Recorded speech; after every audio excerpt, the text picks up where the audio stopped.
Ukraine's defense ministry is warning against navigation in the Black Sea. It says ships traveling to Russian-controlled ports will be considered as potential carriers of military cargo, a day after Russia announced a similar move. OK, let's stay with that story. Russia is insisting it's ready to return to the Black Sea grain deal when sanctions, including grain and fertilizer exports, are lifted. But Western sanctions extend far beyond agriculture. Russian banks have been cut off from the global SWIFT payment system, and central bank assets have been frozen. Western nations have also limited their imports of Russian oil and gas, and more than 1,000 international companies have stopped working in Russia. Well, joining us live on Skype from Paris is Marwan Bishara, Al Jazeera's senior political analyst. Marwan, good to have you on the show. Despite all the sanctions that we've just talked about, and there are many more from many other foreign governments. I was reading back in May, the International Monetary Fund is believing that Russia's economy could actually grow by 0.7% in 2023. This is again going to open the question about whether or not sanctions are actually productive. Well, it depends what the objective is, right? I mean, it could be a number of things. Mainly, they say the objective is to effect change in the policy behavior of the sanctioned country, in this case, the Putin regime in Moscow. But there are also secondary and tertiary goals, such as satisfying the domestic public opinion, such as making a stand or taking a stand on the question of the war in Ukraine. But if the question is changing the behavior of the regime or the government in Moscow, certainly that did not happen. It's not happening. The war continues, and the sanctions are not affecting the behavior, even though the sanctions in this case are not an alternative to war. They are, in fact, complementary to the ongoing, you could say, war by proxy in Ukraine.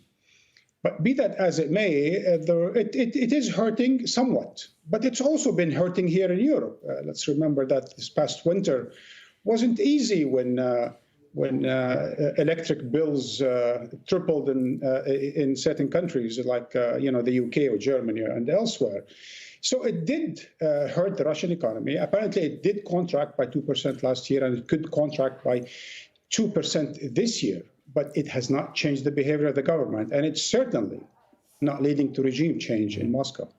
Given the subjects that Vladimir Putin raised with regard to the agreement to return to the Black Sea grain deal, if these conditions were met, does that at least give foreign governments, the EU at the very least, or the US, some idea of where, for want of a better phrase, Russia might be hurting most? I'm thinking in terms of the SWIFT payment system for banking, for example, that allows international transfers of funds. As we were mentioning before, Russian banks aren't part of that. Clearly, that is an issue. Does this give those foreign governments a target, if you like, that they know this is where these sanctions are likely to have the greatest amount of effect?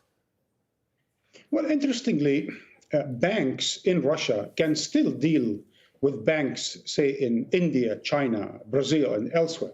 So there is no problem for Russia to deal with those BRICS countries that make up a third of the world economy.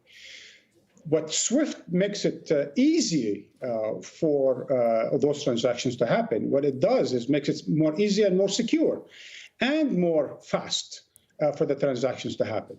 And clearly, Putin just wants to get rid of one layer of sanctions. There are almost now 10 layers of sanctions against Moscow.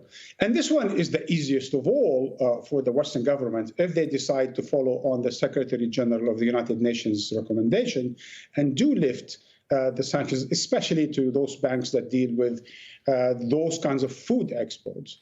It would be really within a very short time, because unlike other sanctions, like, for example, energy, that did hurt consumers in Western Europe, this one is just really about how to deal with global transactions among banks.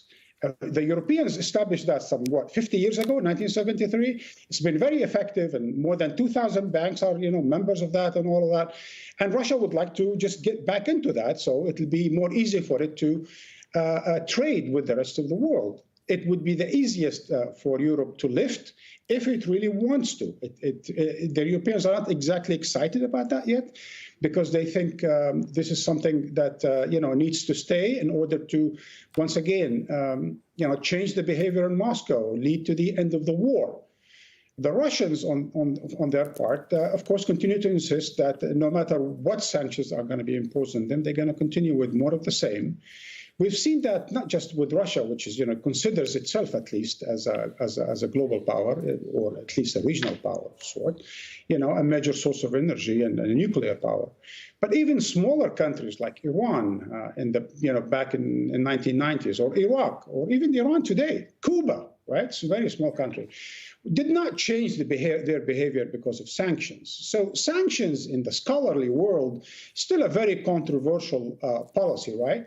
It's seen more like as an imperial instrument by Western countries to impose on those they don't like in Iraq, Iran, Cuba, North Korea, and Russia, rather than a real instrument that could affect change. To their defense, the Western countries say, look, we no longer do carpet sanctions, right? We're not meant to hurt Russians or Cubans or Iranians, even if they eventually do.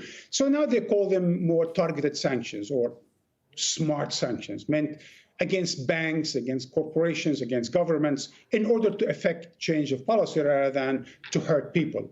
At the end of the day, they still hurt people here and there. And whether they are actually, functional and reach their targets, as we were just saying, it really remains out there. It's controversial. It's not actually assured. Clearly, the Russians are not changing their policy. So all in all, this remains controversial. It is really part of an economic warfare against Russia. And I think as long as the war continues, they will continue as well. Marwan, as always, thank you very much indeed. Marwan Bashara, Al Jazeera's senior political analyst.